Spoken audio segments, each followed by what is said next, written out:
You have to drop toxic people from your life now. Welcome to the Hopefulist with me, Wendy McClure. This is where we turn those nasty, negative thoughts into positive and work toward a happy, fulfilled life. Now, let's get started. Hello there, and thank you so much for joining me on the Hopefulist, starting out with the quote of the day. Stay away from people who can't take responsibility for their actions and who make you feel bad for being angry at them when they do you wrong. Just let that sink in for a second. I'm going to say it again. Stay away from people who can't take responsibility for their actions and who make you feel bad for being angry at them when they do you wrong. This quote really resonated with me. It was almost like a slap in the face. It was like, oh my gosh, that was my mother. She is the one that immediately came to my mind when I saw this. Now, if you've been listening for any time at all, you know that my mother and I had a very volatile relationship. No matter what I did, it didn't seem good enough. Whatever I did do, it wasn't enough. I felt like a constant disappointment to her. She made it clear that she didn't think I was a very good daughter. She was extremely passive-aggressive. And the fact that I wasn't a very introspective person, that would cause me to take a while to figure out that she was showing me her disapproval in some way or form. It would always take me a little while to figure that out. So I'm about to tell you why it is so important to remove toxic people in your life as fast as you can, no matter what the relationship is. Because here's what it comes down to. If someone is making you feel like a terrible person, it's time for them to go. You know, my mother's been gone for 4 years now, and, you know, I've had a lot of time to reflect on our relationship and how it impacted me. And the fact that once she was gone, my life really kind of opened up in a much different, better way, as sad as that is to say. But this quote, being angry at them when they do you wrong, wow, that really spoke to me. I feel like that was so much of our relationship. One of the biggest and most hurtful examples was when I bought my wedding dress. I had gone out with a big group of people on the first outing, tried on like 10 dresses. There was one that my mom really liked. She was pushing for me to get it. I liked it. I didn't love it. I was encouraged by others to keep looking, that if I didn't love it, then I had not found my dress yet. I ended up finding my dream dress at a shop down the street from my house when I just popped in alone one day. I sent a picture of it to all my friends. They all agreed that this was definitely my dress. I had asked my mom to come with me to order it and get all the measurements. When she saw me in it, she mumbled a very unenthusiastic, it's very pretty. It's exactly how she said it. It's very pretty. With a bit of a smirk on her face. Definitely not the reaction I was hoping for.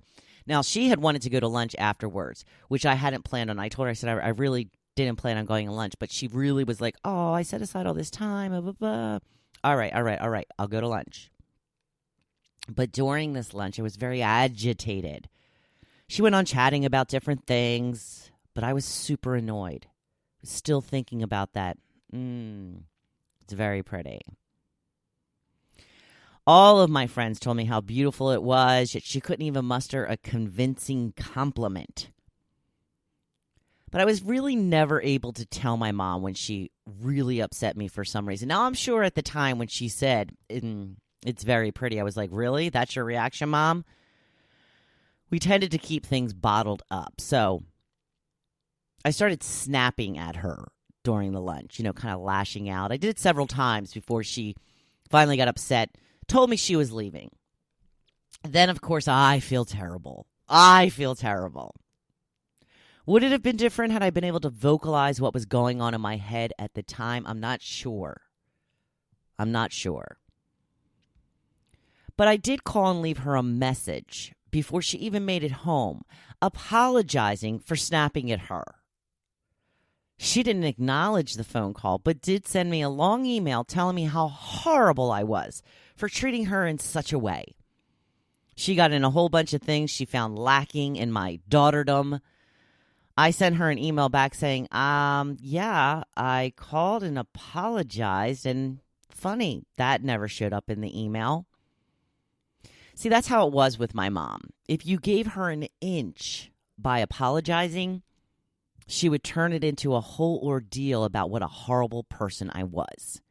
Had I not left a message apologizing, it may have never been brought up again.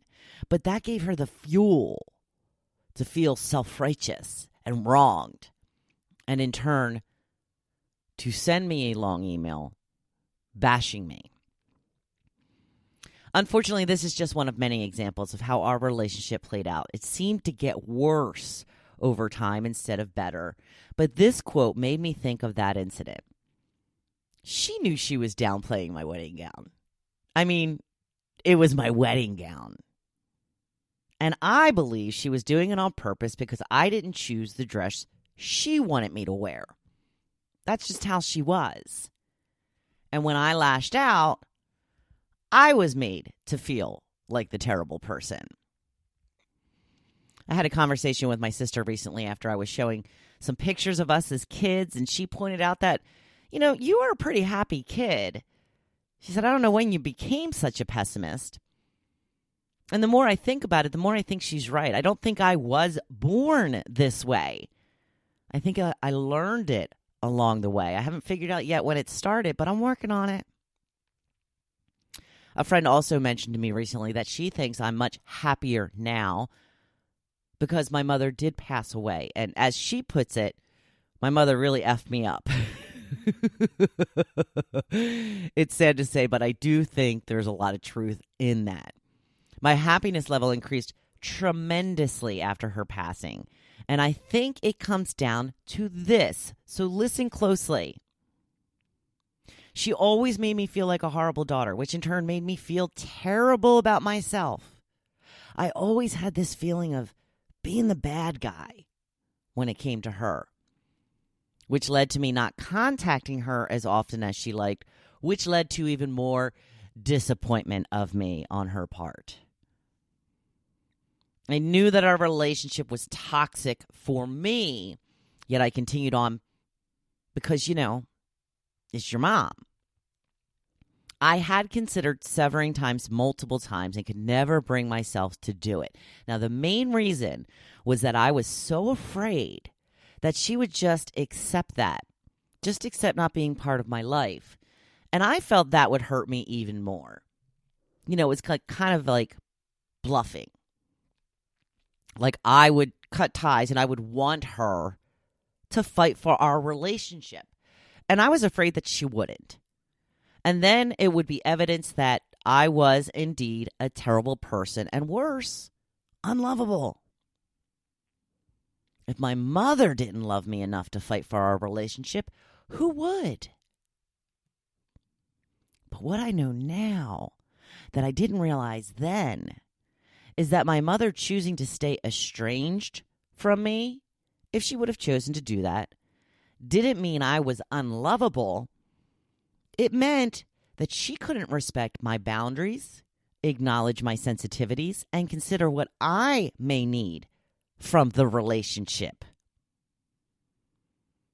And I'm finally at a place where I can say that is a reflection of her, not me.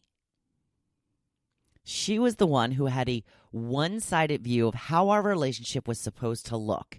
And when it didn't match up to that view, she took it out on me. Having enough distance, I can now say that the best thing I could have done is to have cut ties with her. If I would have done it 10 years before she passed, I think I would have been happier 10 years earlier. Because having someone constantly tell you what a bad person you are, and it's not usually said in those words, it's in actions and the way you were spoken, among other things. It's very draining on your psyche. In short, it's toxic. Don't let anyone, and I mean anyone, make you feel this way. Whether it be your spouse, whether it be your children, whether it be your parents, siblings. You sit down, you have a conversation, you say, this is how you are making me feel, and I don't like it. You set some boundaries. And if they can't follow through with those boundaries, then you need to limit or cut off communication. And who knows, maybe my mother would have gotten to the point where she would have missed me and wanted me back in her life. Then she would have had to respect my feelings and boundaries. Maybe. But I'll never know. And neither will you if you don't remove yourself from a toxic situation. But what I will tell you, what I know for sure, no relationship is worth your self-respect and the love you need to have for yourself. So think about the people you spend time with. Do you have friends that leave you feeling drained and depressed? It may be time to eliminate them or at least lessen time spent with them. You always have a choice who you spend your time with. Always. Even if it's a coworker or a boss, you can get another job. Yes, I know that is easier said than done, but there are other jobs. No job is worth giving up your peace and happiness.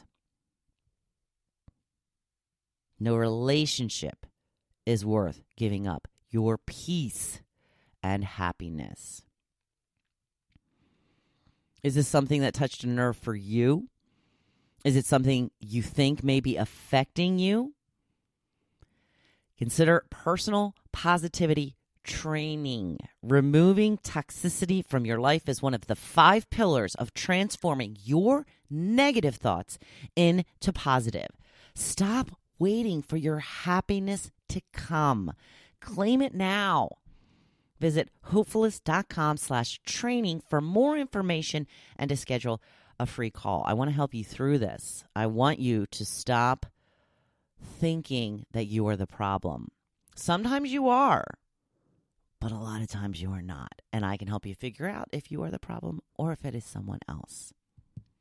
Oh, if you enjoyed this podcast, please, please, please, please tell your friends about it and hit that subscribe or follow button if you haven't already.